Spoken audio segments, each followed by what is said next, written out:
Okay, this is The Game on the Amiga. This is a modern Amiga game, and apparently the developer couldn't think of a name, so he just came up with The Game, which is fair enough. I'm terrible at naming things.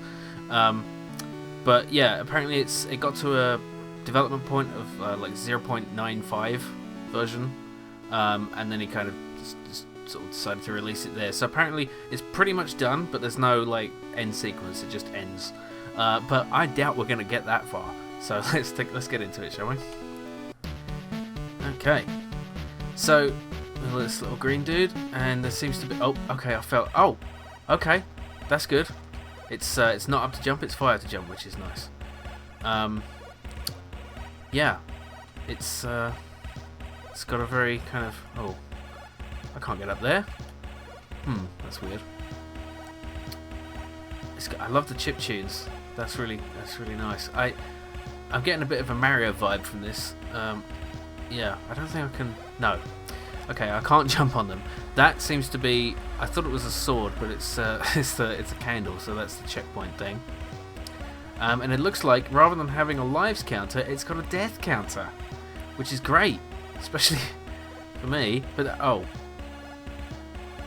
yeah, okay, that kills you. Because of course it does. That little innocuous spiky thingy. I'm gonna go back up here because yeah, this shell guy in particular is very Mario, and the whole going underground thing as well seems kind of Mario-esque. It's got a very chunky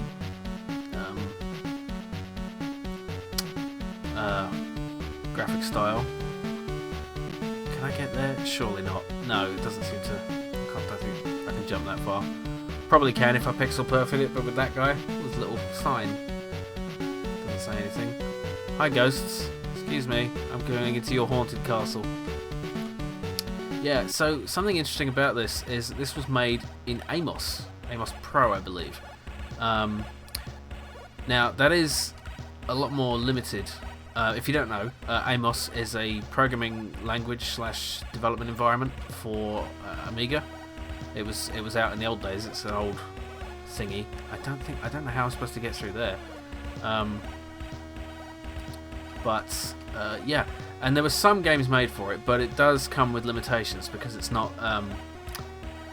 In programming, basically, the harder the programming is to do, the more efficient it is. That's the oh, look at that.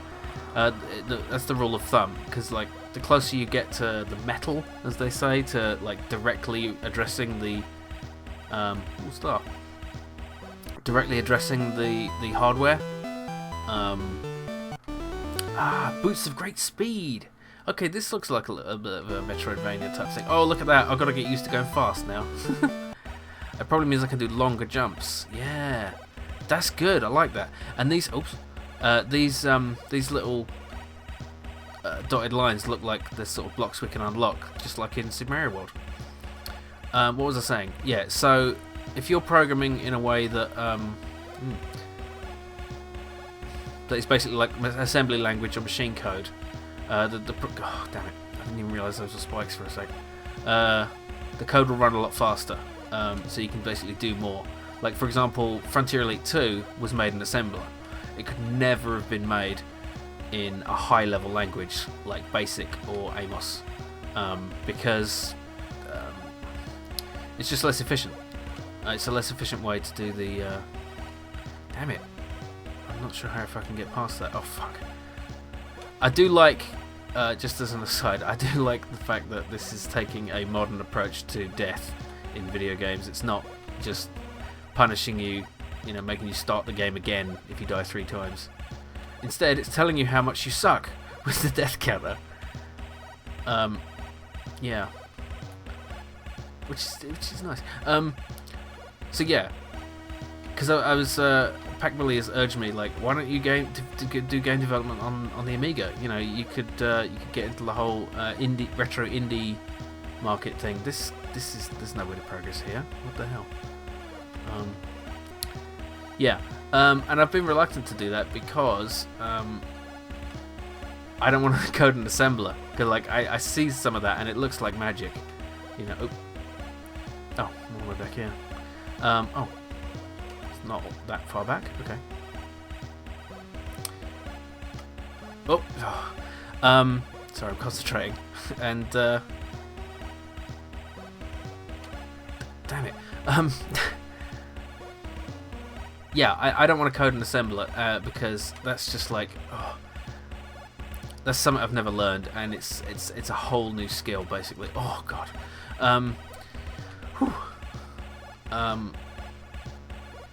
But I could learn to do Amos stuff potentially. So I don't know. That might be. Yeah, look, I can get somewhere I couldn't before. I'm going to grab this candle.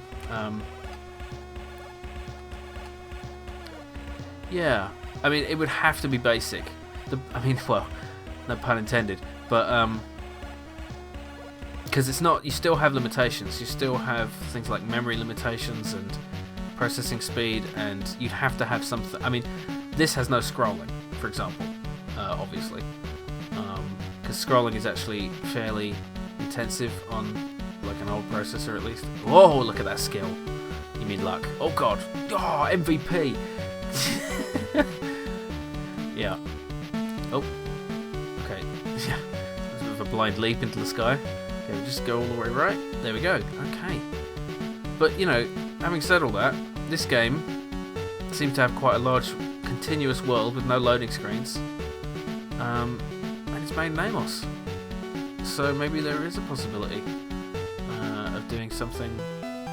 Whoa. Okay, I thought they were going to stop with that wall that isn't a wall. But apparently not. This is... Oh my god. What is... I just realised what they're coming out of. There's some weird hot dog man at the end. That's creepy and scary. Oh. Yeah. What? Oh. This is, it's sort of irregular, so it's hard to kind of predict. Oh god, oh god, oh god. Oh, stress. Oh, a ball! Another red blocks are activated. Sweet. So those platforms are now in existence. That weren't before. Shit. Okay, that didn't go well. And now I got that candle, so I can't go back. Never mind.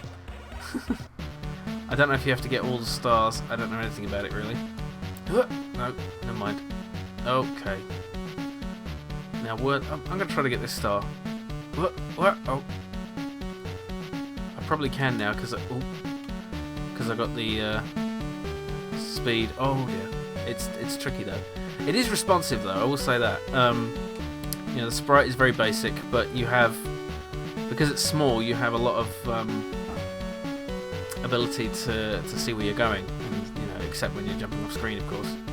Whoops, that was stupid. Whoop. Let's get this candle. Yeah. So maybe I'll do that someday.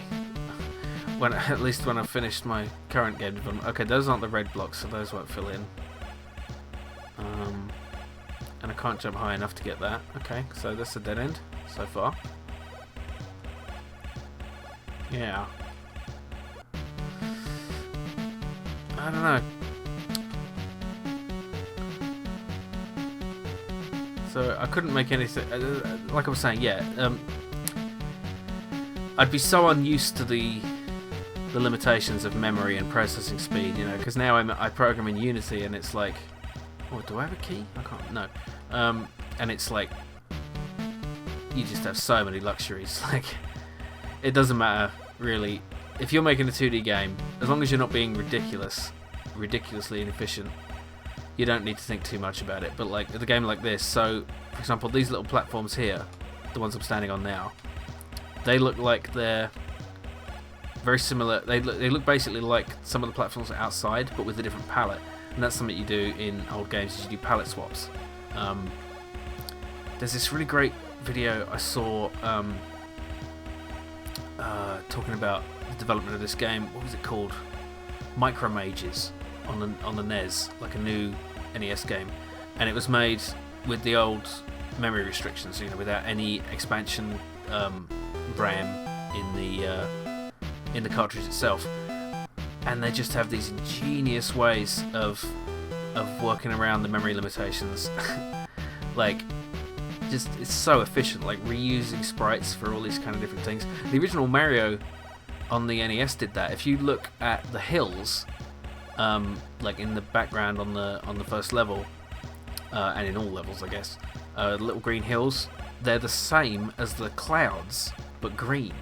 There's exactly the same sprite, or collection of sprites. Stupid. And oh god, I'm just gonna go this way. Yeah, they're exactly the same.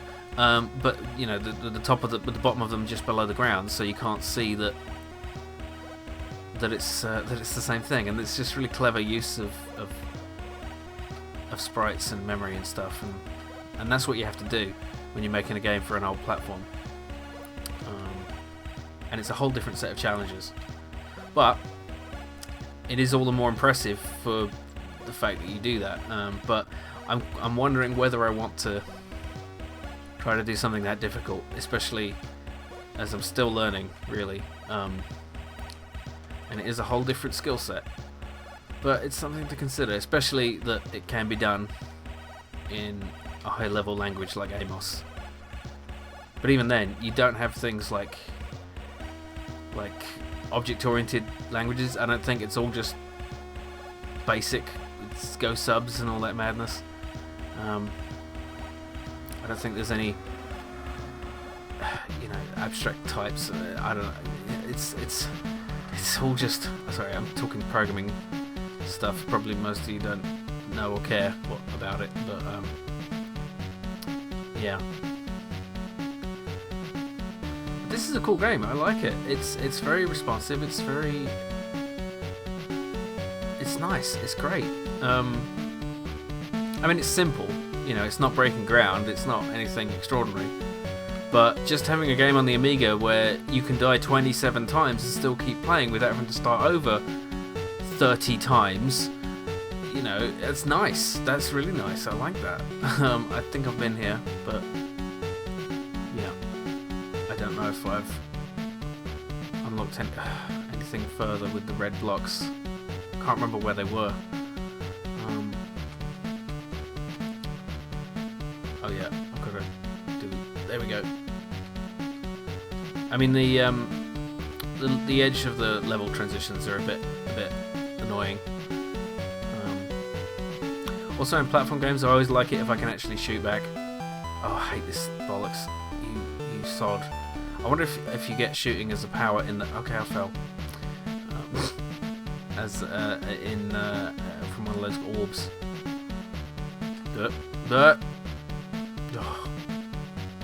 Oh, I'm back here. Okay, that's handy. Okay. Oh god. Oh god. Why is this happening to me? Okay. Okay, now I just need to die. But yeah, there is no sound. That's one thing. It's just music, pure music.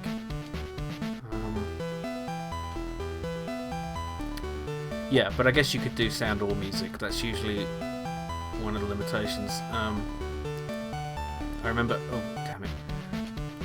Yeah, I'm never going to be able to get so far again.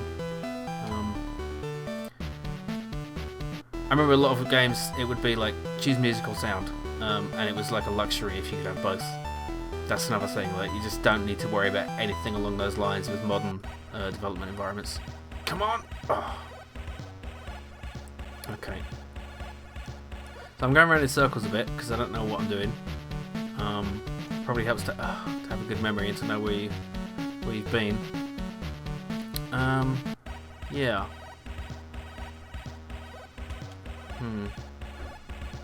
But it's yeah, I like this. It's fun. It's a little bit of retro-ish platforming stuff without the pressure of trying not to die all the time. It doesn't matter if you die; it's just a temporary setback. Yeah, it has a bit of a VVVVV vibe, with the regular checkpoints everywhere. So, yeah. Not bad at all. Awkward music transition there. yeah, so I'm going around in circles, and I've not got anything more to say really. So yeah, this is the game. What would you call this? You know, what name would you give this instead of the game, if you had if you had an opportunity to name a game? You could just call it something like Green Jumping Dude or something. You know, even so that's the problem when you, every name is going to feel inadequate, I guess, at some point. Oh, I thought for a sec I'd be able to get up there, but no, those are not the right blocks. And I'm on a dead end. Okay, so I'm going to leave it there. Thank you for watching, and I'll see you next time.